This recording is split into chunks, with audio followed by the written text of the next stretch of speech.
50ची batch असायची माझ्याकडे आणि 100 महिलांना मी दिवसाला शिकवायची. माझं इंटेन्शन दुसरं एक असं होतं, की ज्या रेसिपी मी बनवीन त्याचे सगळे पदार्थ आपल्या घरात असले पाहिजेत किंवा सहज उपलब्ध झाले पाहिजेत आणि त्या कुठच्याही रेसिपी कॉस्टली नसाव्यात आणि चविष्ट असाव्यात. हे इंटेन्शन होतं म्हणून मी पुढे येत गेली.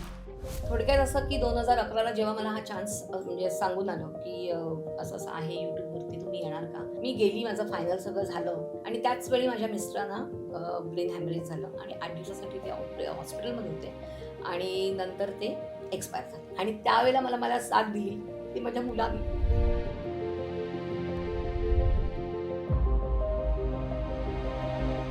माझे मिस्टर गेल्यावर माझ्या ज्या मुलाने मला सांभाळलं तोच गेला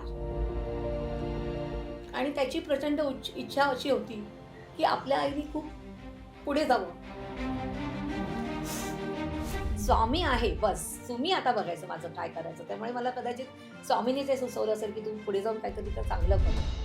की 2001 आणि 2005 मी नगरसेविका होती. नगरसेविका म्हणजे मला हे लादलं गेलं होतं अक्षरशः. म्हणजे त्या एरियामध्ये मी फेमस होती, माझे सासरे फेमस होते. म्हणून ते कोणतरी टफ फाईट द्यायला म्हणून त्यांनी मला उभं केलं होतं. अदरवाईज मला राजकारणामधलं हो का ठो माहीत नाही.